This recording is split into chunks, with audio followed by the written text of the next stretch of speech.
Jai Guruji Maharaj, Shukrana Guruji Maharaj. With folded hands and gratitude in my heart, I bow to the lotus feet of our beloved Guruji. With His divine grace and due permission, let's continue our audiobook journey through the laws of the spirit world by Khorshed Bhavnagri. There is no religion in the spirit world. We worship one God only. Let's continue with the spirit communications. The purpose of rebirth. Many souls on higher levels are reborn on earth for three reasons. 1. To protect and help their loved ones. 2. To finish the karma left over from previous lives. 3. To do their spiritual mission. Bad souls are sent to earth to pay off their karma. The idea is to go through this punishment bravely and with a smile. Only then will you improve and rise to higher realms. Souls are sent back for a chance to change their evil ways, to repent, improve, and to rise higher, even if it is not that much. These are the main reasons why you are on earth. The most important reason is to purify your soul and rise to a higher level.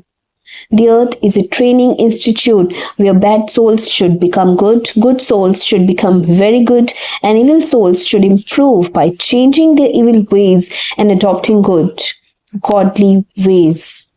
But nowadays on earth, bad souls are becoming worse, good souls are turning bad, and evil is being spread extensively.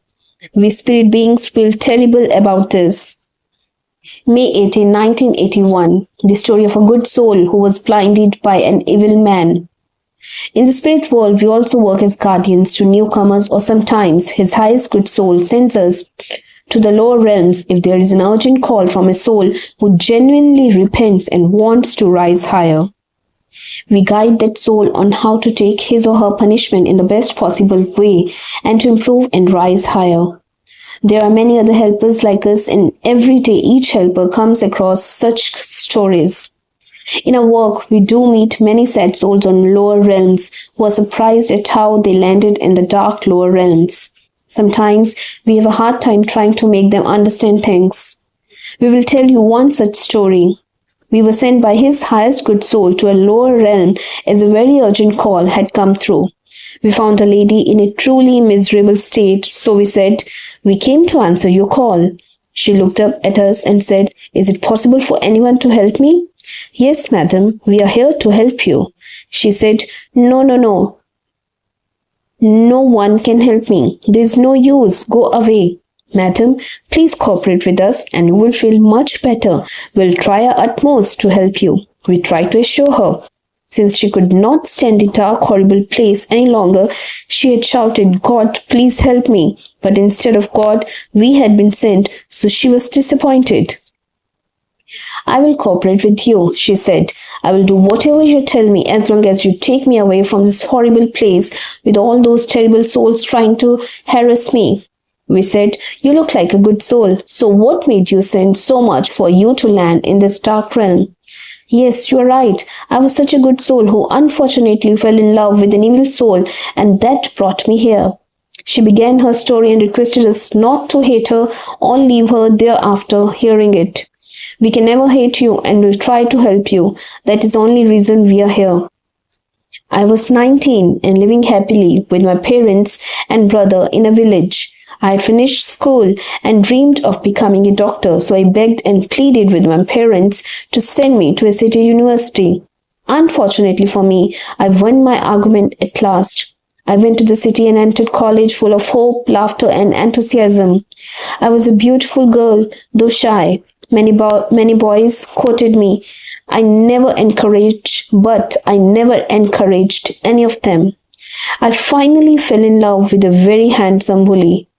At first, he tried to avoid me, so, like a fool, I became even more attracted to him and chased him even more.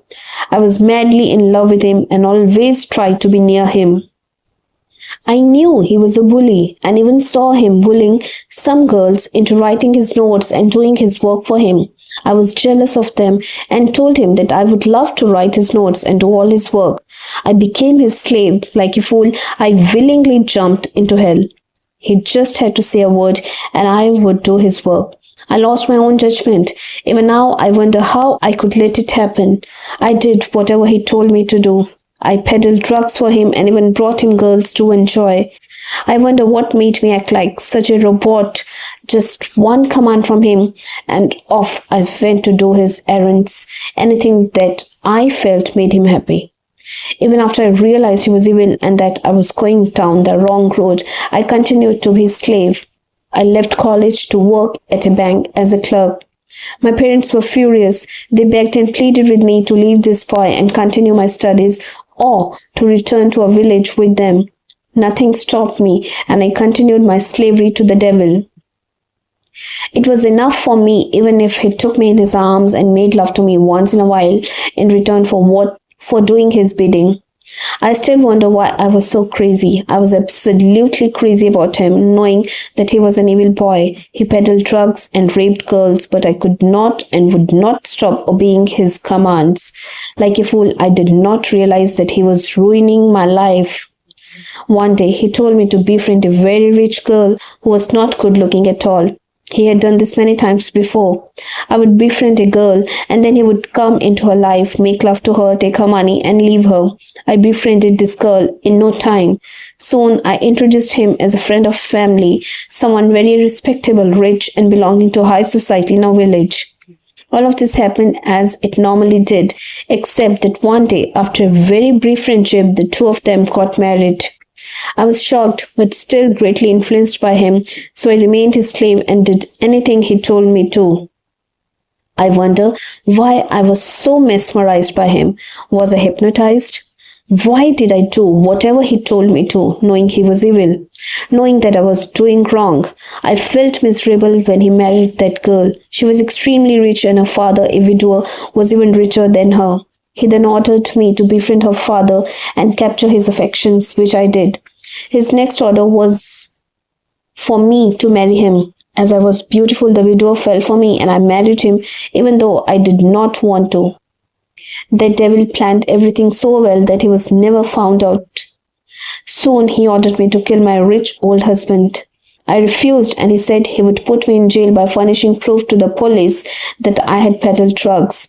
I cried, pleaded, and begged him to leave me alone, as killing was beyond me, but nothing affected his stone-cold heart, and he showed me photographs and proof that would land me in jail. I then realized what a fool I had been to obey his orders, how stupid I had been to love a devil like him, hoping that one day he would love me and marry me. In the end, he got me to kill my whole old husband, and I became a rich widow. Half of his estate was in my name and the other half in his daughter's. I wondered what I could do as he kept dragging me through hell. Killing was beyond me and I could not sleep nor eat after my husband's death. I was preparing to run away somewhere he couldn't find me, taking some money from my husband's estate and leaving most of it for his daughter. But before I finalized my plans, he ordered me to kill his wife. I was stunned. I cried again and pleaded with him that this was going too far. I couldn't take it anymore and begged him to leave me alone, but nothing softened his heart. This whole time he had planned nasty things in such a way that if caught, all the evidence pointed to me as the guilty one. He was safe. So he picked up the phone to call the police, saying he could also prove that I had killed my husband. There was no escape. I realized that I had loved him so blindly and done whatever he had told me to. I realized how deeply I was trapped and what a great fool I had been. Now there was no escape. I would have to confess to the police that I had killed my husband. It was much better than killing my stepdaughter. I asked him not to call the police and agreed to kill her. Secretly, I made up my mind to go straight to the police in the morning and confess everything. He said, "Okay, kill her tomorrow according to my plan." I was very upset, thinking hard about what to tell the police, and I did not reply. So he asked me, "What are you thinking about? You shouldn't try to use your brains, even if you have any. You must do exactly what I tell you to do." Then he left. That night, he killed his wife and somehow proved to the police that I had killed her and my husband too, because he suspected that I was no longer his blind slave. He guessed I disagreed with him and maybe I would do something that went against his plans. So he involved me in such a way that the evidence found me responsible for the murder. Instead of going to the police, they came to my door early the next morning and arrested me.